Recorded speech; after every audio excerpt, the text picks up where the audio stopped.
I am presenting Union Gospel Press's Sunday School Lesson number 2, Sunday, September 8th, 2024. The lesson is entitled, Daniel's Friends Refuse to Bow. Lesson text comes from Daniel chapter 3, verse 1 and verses 8 through 18. Related scriptures are 2 Kings 19, 14 through 37, Daniel 6, 1 through 15, Matthew 4, 8 through 11. The place is Babylon. The time is about 587 BC. Imagine what God could do through you if you were willing to take an unpopular public stand for Him. This is exactly the type of person God wants. He wants people who will go against the tide and swim against the current of popular opinion. People who will ultimately be willing to lay down their lives for the sake of the gospel and the cause of Christ. Unfortunately, many people who profess Christ are unwilling to do anything that warrants unwanted attention.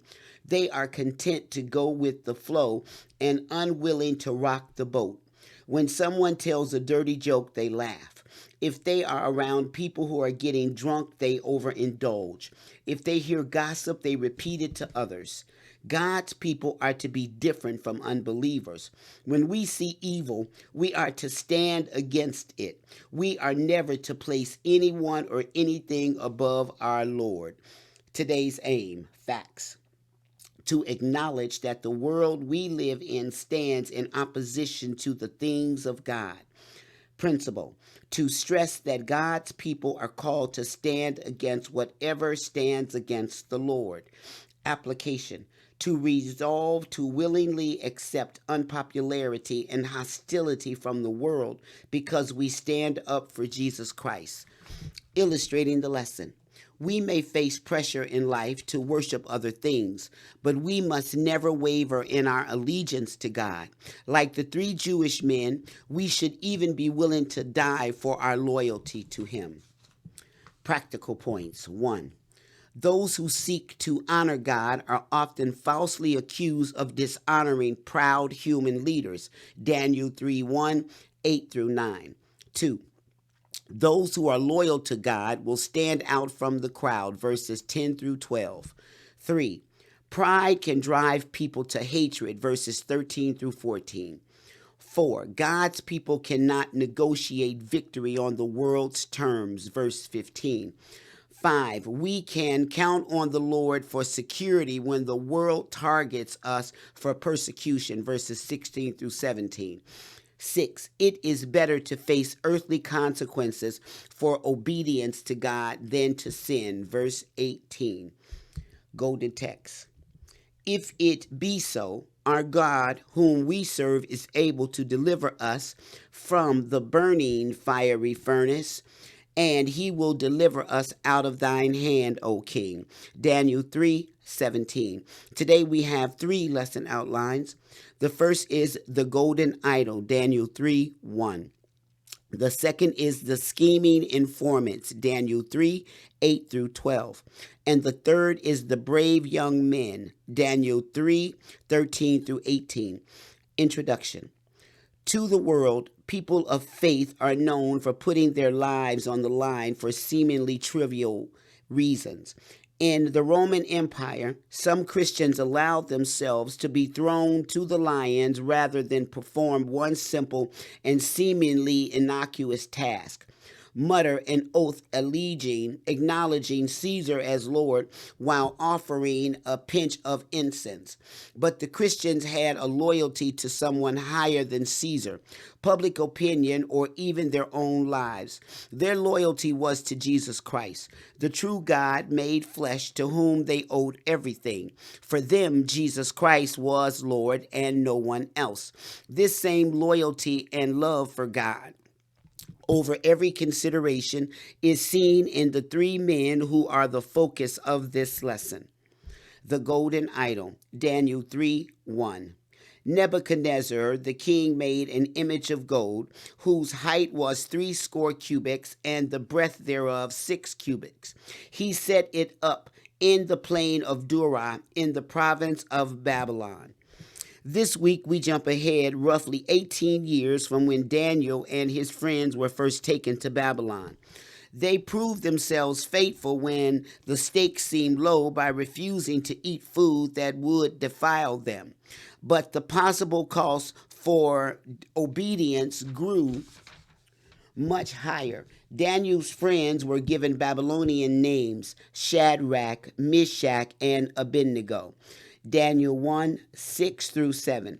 Daniel was given the name Belteshazzar, but the book only occasionally used it. Because of their integrity, intelligence, and Daniel's ability to interpret the king's enigmatic dream, Daniel 2, these four men rose high in the Babylonian administrative system. They were given authority uncommon for members of a captive nation. Their success provided a strong testimony to the greatness of the God they served, but there was also backlash, as we see in chapter 3. King Nebuchadnezzar was one of the greatest rulers of the ancient Near East. A brilliant and ruthless military commander, he transformed Babylon into the most feared, powerful, and dominant empire in the region. In short order, he conquered Assyria and Egypt, while overwhelming the small nations along the Mediterranean, including Judah. As powerful as he was, however, he would learn that there was one with infinitely greater power. Nebuchadnezzar had great respect for Daniel and his compatriots, but he had even greater esteem for his own majesty.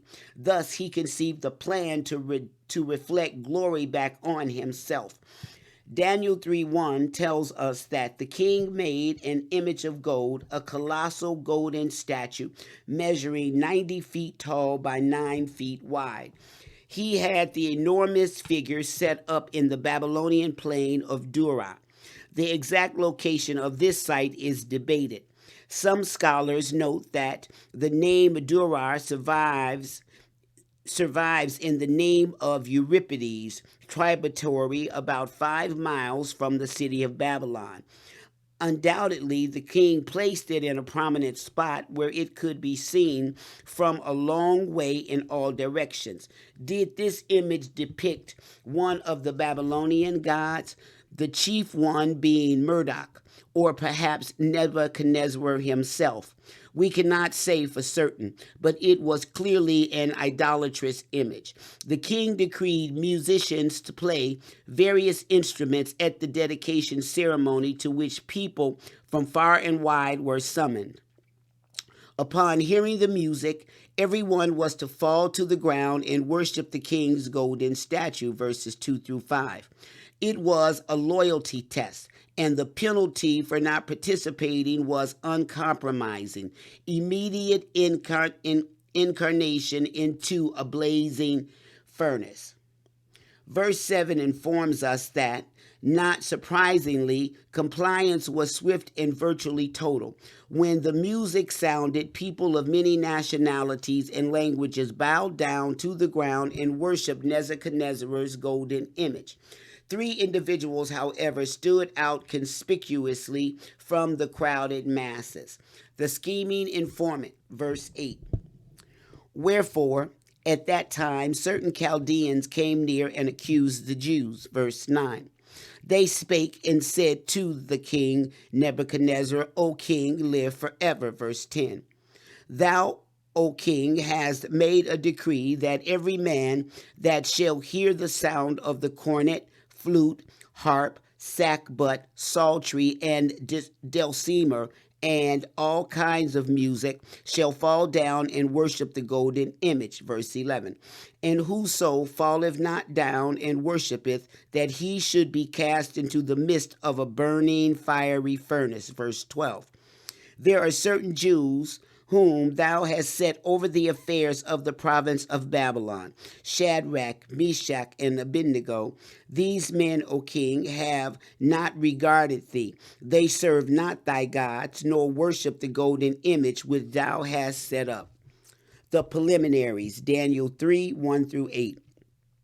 Most politicians today are pleased with the approval rating of 51% and absolutely thrilled if they get as high as 60%.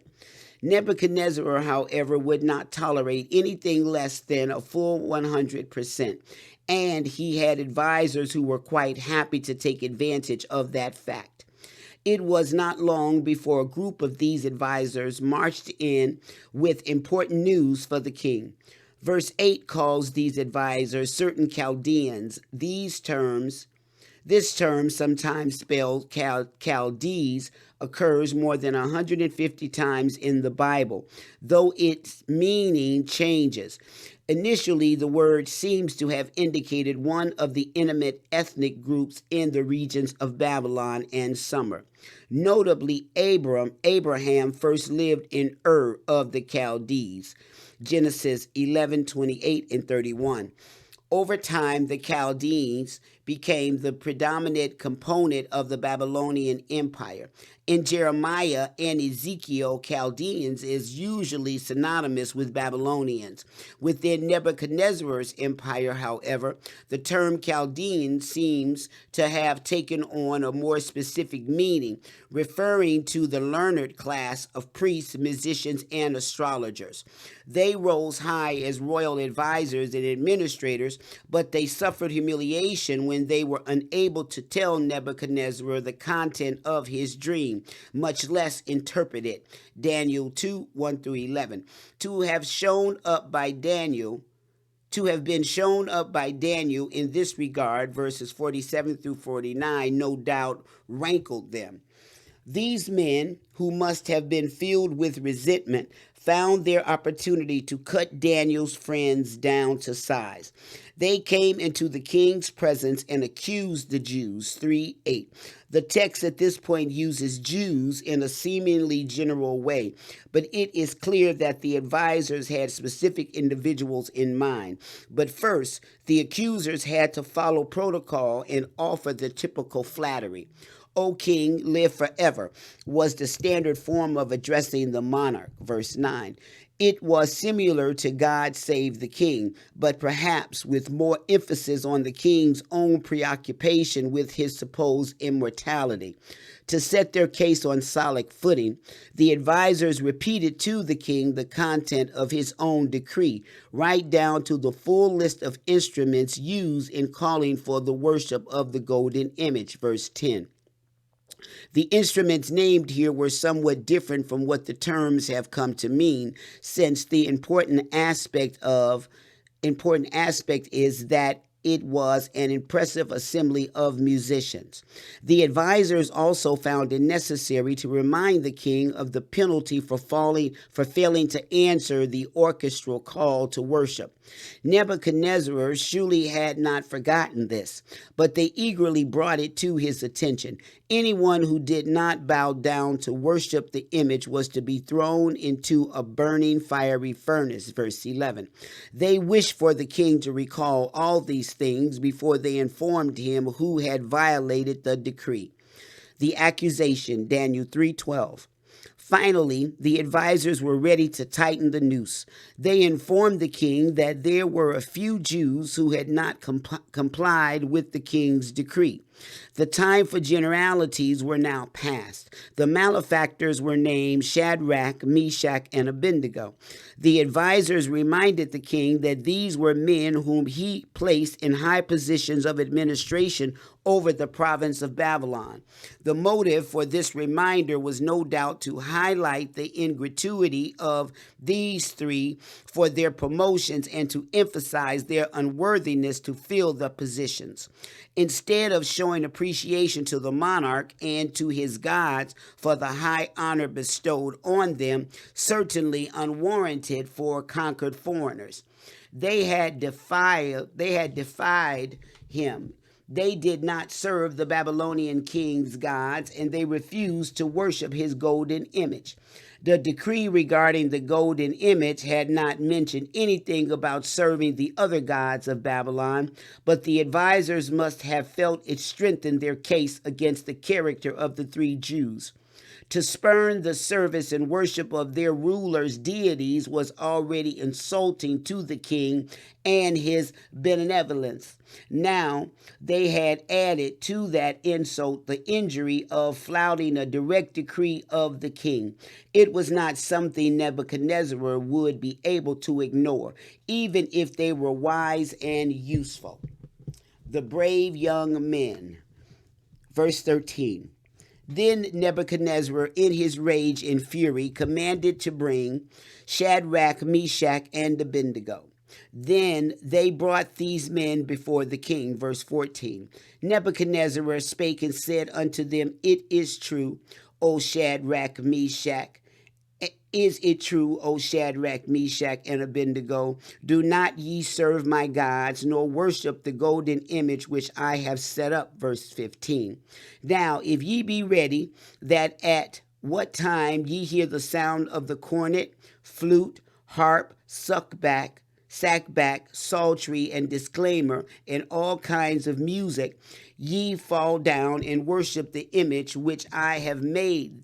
Well, but if ye worship not, ye shall be cast the same hour into the midst of a burning fiery furnace. And who is that God that shall deliver you out of my hands? Verse 16. Shadrach, Meshach, and Abednego answered and said to the king, O Nebuchadnezzar, we are not careful to answer thee in this manner. Verse 17. If it be so, our God, whom we serve, is able to deliver us from the burning fiery furnace, and he will deliver us out of thine hand, O king. Verse 18.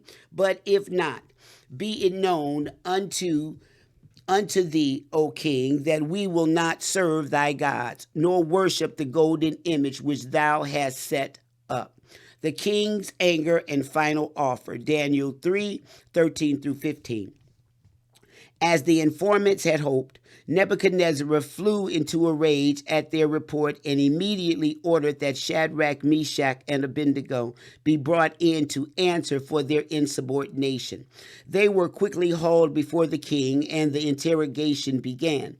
At this point, many wonder, where was Daniel? The fact that he is not mentioned once in this episode is puzzling for many.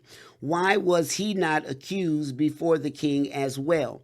Without information from the text, we cannot offer absolute answers, but we can note two facts. First, Daniel would never have bowed down to the golden statue. Such an act would have been inconceivable to a man who refused the king's diet because of God's law, Daniel 1, and later continued praying to the Lord despite another king's prohibition, Daniel 6.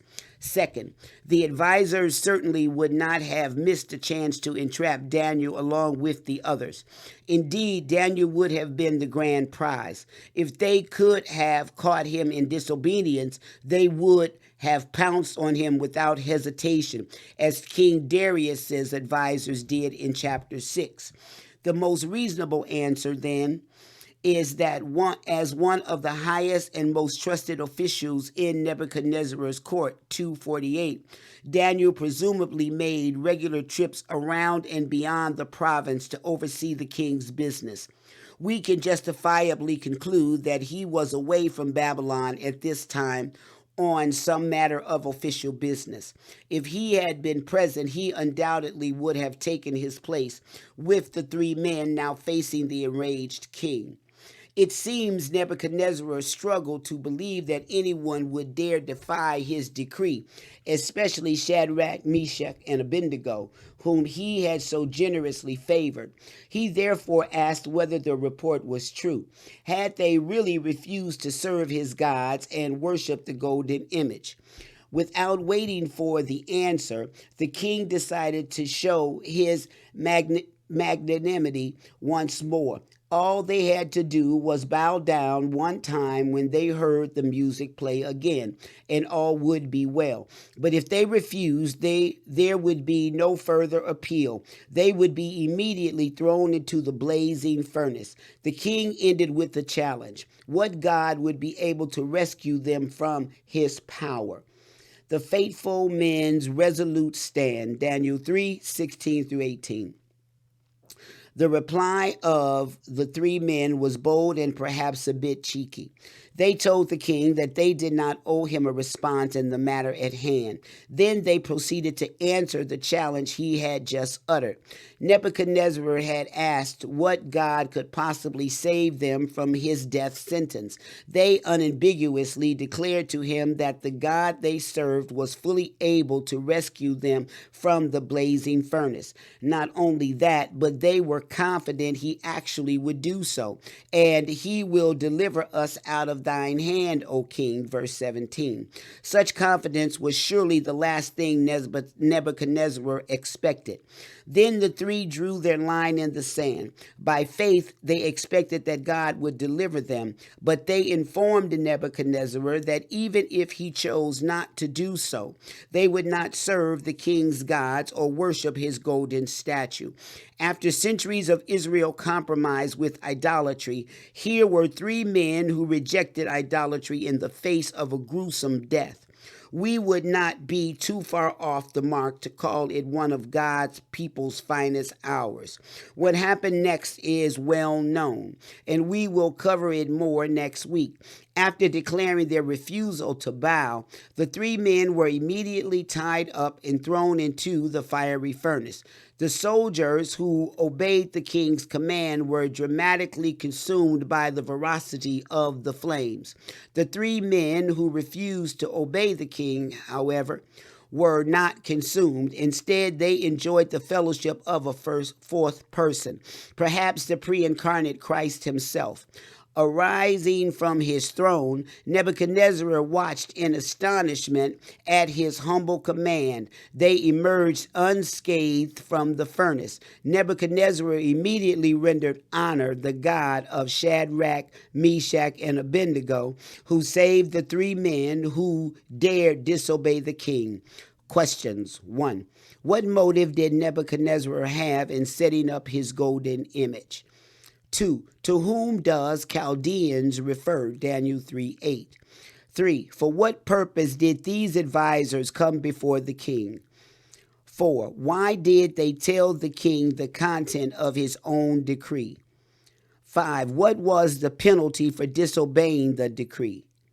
6. Why did the advisors remind the king that he had put the three Jewish men in high positions? 7. How did the king react to the advisor's report? 8. How did the three men answer the king's question? 9. Of what were the three men confident? 10. What was their attitude toward idolatry? This concludes the Sunday School lesson for Sunday, September 8th, 2024. Thank you for listening. God bless.